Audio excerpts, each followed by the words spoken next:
Why David Sharp was left to die alone on Everest. In the death zone of Mount Everest, where oxygen is scarce and temperatures can kill in minutes, climbers face choices that test the limits of human morality. One of the most tragic examples is the story of David Sharp. In 2006, Sharp, a 34-year-old British climber, set out to climb Everest alone with minimal support.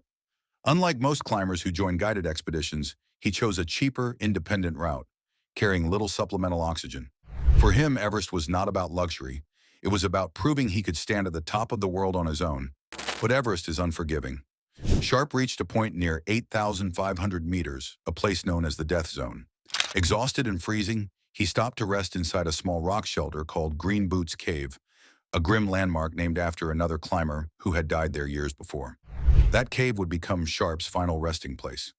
Over the course of the night, more than 40 climbers passed by him. Some thought he was already dead. Others saw him struggling, but believed they could do nothing. On Everest, helping someone in such a weakened state often means risking your own life. In the thin air, even taking a few extra steps feels impossible. Carrying or reviving another climber can push you past your limit.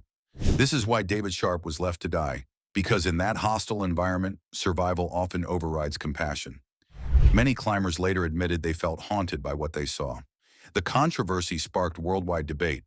Should climbers risk their own lives to save another, even on Everest? Or is the mountain simply too brutal for human kindness to survive? David Sharp's story is not just about one man's tragic death.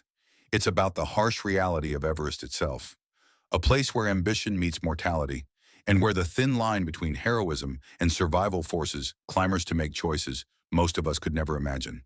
And perhaps that is the darkest truth of Everest.